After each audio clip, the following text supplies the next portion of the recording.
Mr. Chairman, thanks for taking the time just to talk to us quickly. Sure. What are the top lines that you're learning coming out of the briefing today?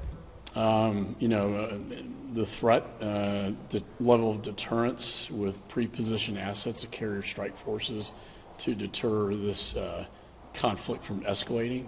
I think the policy now is to contain Gaza and contain Hamas in Gaza, not to have this escalate with Hezbollah and its 150,000 rockets. So what's the appetite of Iran? What would be deterrence to Iran? I think the sending of the carrier strike forces has provided a deterrence. Do you think that deterrence is effective, that it's going to hold, that they are actually going to stay out of this?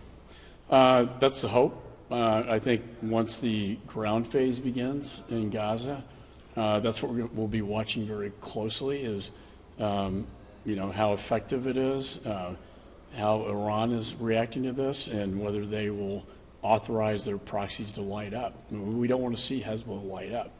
And then you got a two-front war, and you got the Houthi rebels, as well. So I think that's kind of the key here. Ground operation is going to take months.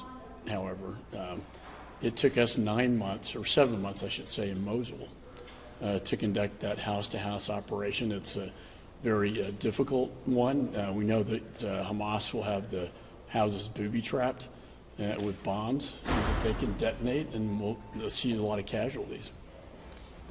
There is an expectation that could be, the ground offensive could be kicking off as soon as tonight. Are you learning any more about the timing or? Right.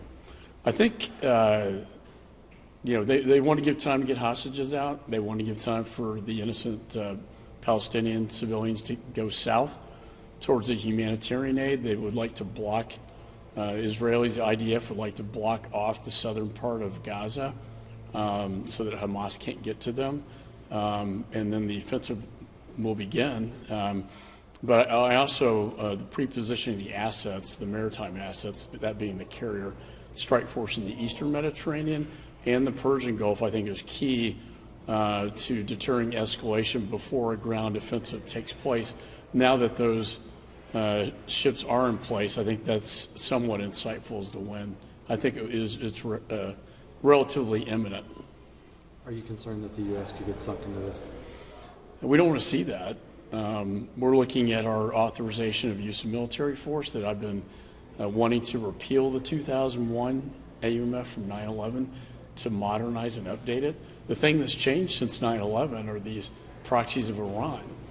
And so that's something we're taking a look at. I think that would also provide deterrence to Iran and their proxies, that the Congress is looking at this as well. Has there been any further clarity from the administration on the exact role of Iran in this attack? I know that's been a bit of a point of contention. The exact what?